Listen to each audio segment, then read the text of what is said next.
recording. Hello and welcome to Hard Way Learning. Today we are replacing the alternator belt and the accessory belt on my car.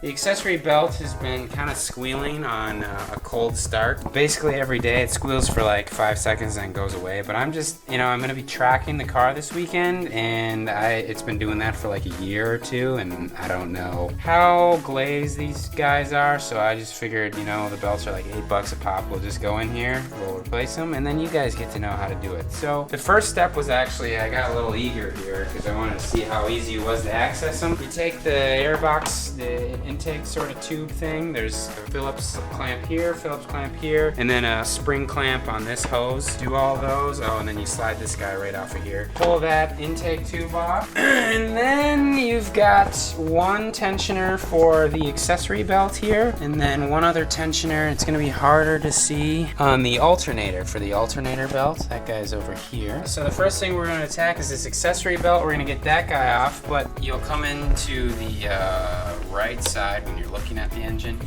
There is this pulley that you'll have to turn the engine over to get it lined up with the socket that's behind it, and that we'll break loose first, and then we'll be able to adjust the tensioner loose enough to get this accessory belt off.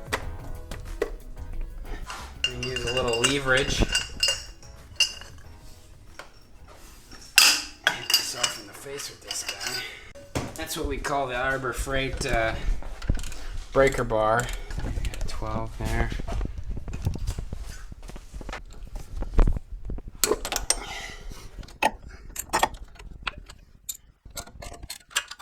So I took this bolt off. This isn't even, and I was thinking of it backwards, so I was actually tightening it against its limit, and you want to loosen this guy and let it swing down, but we just took the bolt out, and that gives us plenty of room to get that accessory belt out. Before you get too crazy, you just want to make sure they're the same length. It appears they are. So we've got our accessory belt here. So now we'll get the alternator belt off. In order to get at one of the alternator bolts, we're going to have to come from underneath. So that means we're taking the under tray off.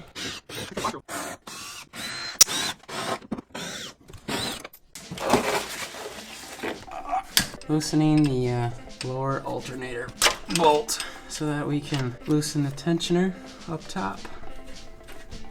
That should be enough to let it move freely. Now that you've got the lower alternator bolt loose, then you come in with the 12. Lower alternator bolt was a 14. There's a bolt on the front on the top that's a 12. You want like a shorter extension. This is the only short extension we have, and it's one of those articulating ones, which is kind of annoying. Then we can hit up the tensioner and try to, I think we want to go tighter with, because that'll bring the pulley closer to the belt, but I could be totally mistaken, and this is going to take 14 years. So the tensioner, just like the other side of the car, you want to go loose and counterclockwise. It's deceiving. It kind of looks like it would swing the other way, but it swings the non-intuitive way. But it makes sense because we're loosening the bolt and it's loosening the belt. And now we should have enough slack. Hopefully. Yeah, it's stuck up.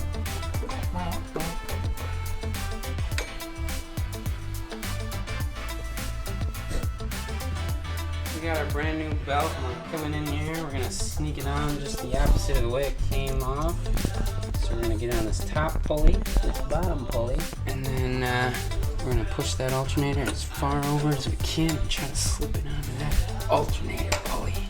Oh, but it's being a little jizzing, isn't it? Oh, there we go. So now we're gonna tighten that tensioner back up with our box end wrench 12mm, and we'll be on our way. Really got to get ratcheting box in. It's gonna rain!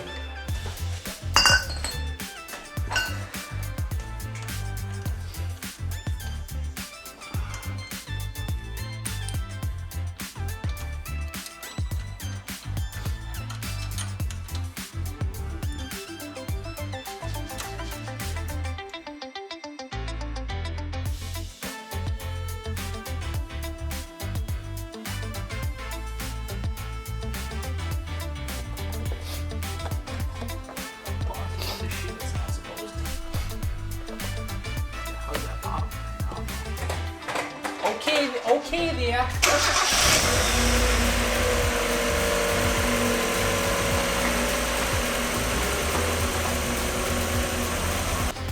As always, you know, we got those belts back on there. Hopefully we don't have any embarrassing squeals when starting on a cold start. Thanks for watching. Hopefully that makes your life easier when you're trying to figure it out. And then leave some constructive criticism at the end. I know we're not perfect. We're pretty terrible, actually. So, love y'all.